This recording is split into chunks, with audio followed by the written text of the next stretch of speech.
Alfred C. Becks. This is your life. Al, we know that you were born the 13th child in a family of 14 on February 20th, 1926 in Quincy, Illinois. The children in the family of Anton and Rose Becks numbered 11 boys and 3 girls, and that you were the second youngest in the family and the baby boy. Al, the archives produced this picture of you at age 2 with your sister Rita. You both were very close. You entered St. Francis Elementary School in Quincy, Illinois in 1932. Congratulations were in order as we view you here on your confirmation day. This is another step in your pursuit to attain a strong Christian educational background. Elementary school behind you, you entered Notre Dame High School in Quincy. After 4 years of diligent effort, you excelled at sports and graduated in 1944. The most popular attraction at that time in your life to you and your friends was the military. So, Al, we see your great transition. You left high school and Quincy and joined an organization that eventually would send you on a round trip to the faraway land of Japan.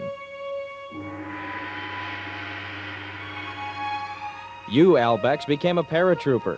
During your tenure in the military, you had the opportunity of continuing your athletic participation. All during your high school years, you had worked summers as a golf caddy. Yes, you did, and you still love to play the game of golf.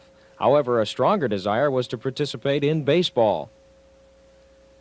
So, Al, after departing from your military company in 1946, you returned to Quincy, Illinois, and never before had it looked so good.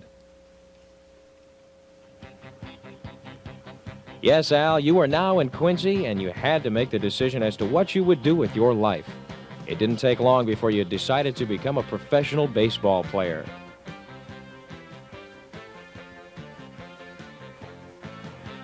Playing baseball had a tendency to create many friendships, like the one you had with the Taffy brothers. Al, you remember that guy, Bob Hersmeyer? Remember the day he took you over to meet his friend Charlie? Wasn't his name Charlie Tusshouse? Didn't he have a sister? Yes, Al, you found out that he had a sister, and her name was Rita. Could have looked all night on that map of Quincy, Al, and not found the Tusshouse home, but you didn't have any problem finding it. As a matter of fact, they couldn't keep you away from it. Now you had 2 things on your mind, Rita Tusshouse and baseball. Well, getting back to baseball, here we see you leaping for one hit over your head. Al, in viewing the situation, you determined that your best chance to reach the pros was to play on a college team. Therefore, in August of 1947, you entered Quincy College. After about 6 weeks, you realized that in order to play baseball in the spring, you had to pass all those courses that they signed you up for. What to do? Well, having a certain amount of managerial talent, you elected to develop an assistant. But who? One logical candidate, the Tusshouse gal. To properly assist you, this girl would need transportation. Here, Al, we see you with your first set of wheels. You soon learned that there were other activities you could participate in with wheels, such as taking occasional drives out of the city limits of Quincy, Illinois. It took very little time for you to decide that you wanted Rita Tusshouse as a permanent assistant, so there was work to be done. How to propose to Rita? Perhaps a nice drive in the woods. Well, if we didn't see it, we wouldn't believe it. But here it is.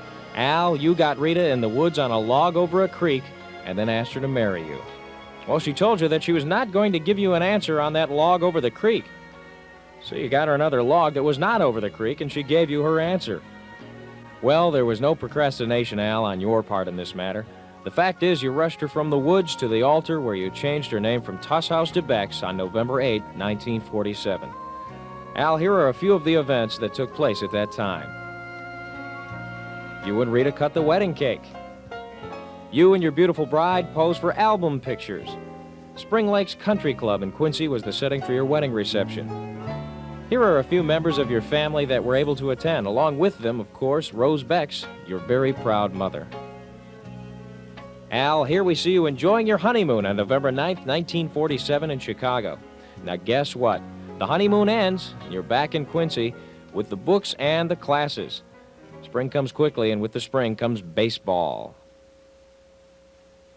From your freshman year through your senior year, you were the regular third baseman for the Quincy Hawks. Here are some of the players on your squad.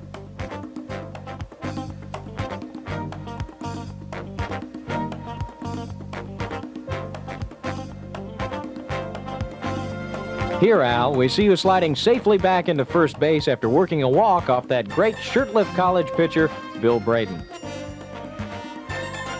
Upon graduation from Quincy College, the Brooklyn Dodgers offered you a contract. You accept their offer. In 1950, you're assigned to their farm team in Henderson, Texas. You play that season and return to Quincy for the winter. Family responsibilities, travel requirements, and general finances force you to make a painful decision. You elect to give up baseball and now to find other employment. With your solid educational background, you had no problem aligning yourself with a farm implement manufacturer, the International Harvester Company. Here we see you learning the business from the ground up. Now, due to a shortage of sales product, you were unable to develop a sufficient income. For a while, things on Cherry Street in Quincy were extremely tight. You knew that you must make a change. While reviewing the employee want ads in the Quincy Herald-Whig, you observe an entry that interests you. On March 15, 1951, you correspond with the company that ran that ad. Little did you realize that your letter would be a major influencing factor on the rest of your life. Here, Al, is a copy of that letter. Dear Sirs, in reply to your recent ad in the Quincy Herald-Whig, I desire to make application for this position. I'm 25 years of age, married, and have one child.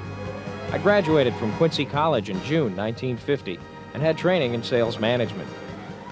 I'm now employed as a salesman for the International Harvester Company. My sales experience has been directly to the retailer and the consumer. Due to the shortage of essential materials, my sales work is very limited. Since I desire to continue in the sales field, I would appreciate any consideration you may give me. Sincerely yours, A.C. Becks.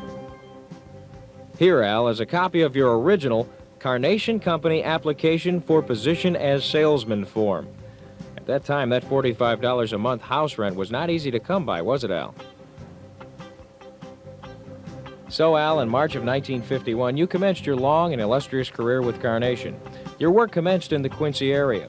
Do you remember Al Turner's Grill? Here we see you working a tie-in promotion on Carnation evaporated milk. Soon, Carnation recognized your capabilities and elected to increase your training. You joined a young group as a member of an advanced management training class on the West Coast. The same group gathers to exchange ideas at Carnation Kennels.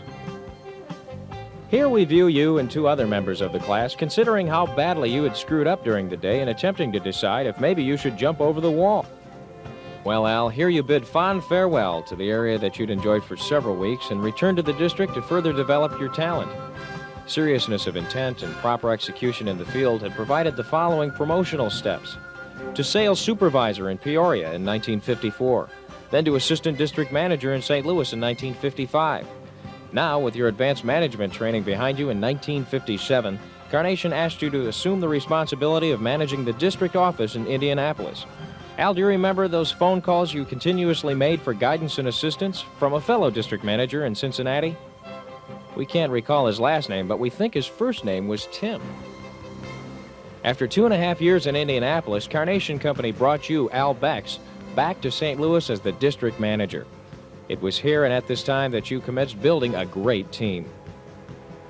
Yes, Al, that was a great team. However, at the same time, you were building another great team, a sales team. One that under your direction would attain results that would develop admiration and respect for you from all members of the food industry here in St. Louis. Through this respect and admiration, recognition was coming to you from the industry. Here we see you and Rita at the inaugural ball after you had been elected president of the Manufacturers' Representatives of Greater St. Louis. That was in 1968.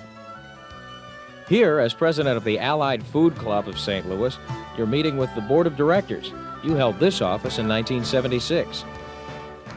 During the time you were affiliated with these organizations, you had the opportunity of meeting and working with many interesting people. Here you confer with Jack Buck. Al, we know you had to be extremely pleased when in December of 1983 you were presented a resolution award from the Missouri House of Representatives in which you were cited for your outstanding service to your community and your country. Al, the title of the doctor was bestowed upon you for your ability to develop a healthy condition out of a sick situation. We view you here where your appearance depicts that of a very confident doctor, one who can and is willing to offer assistance in resolving any problems. While you've spent the majority of your time hustling cases for Carnation, Al, You've taken a little time for R&R. Here we see you attending a trade outing. Sometimes the only way to get away is on a Caribbean cruise. Al, of all the things in life that you have created, we would like to present the three most outstanding.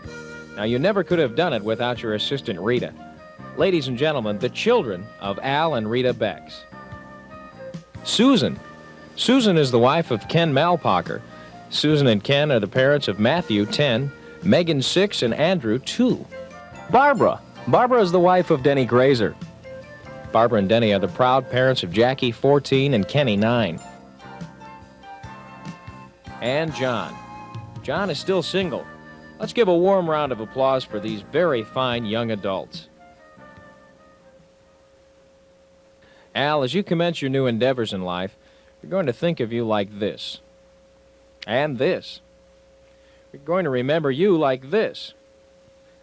And hope to see you from time to time like this. And we all join together in wishing you our most humble and sincere congratulations, Dr. Al Becks.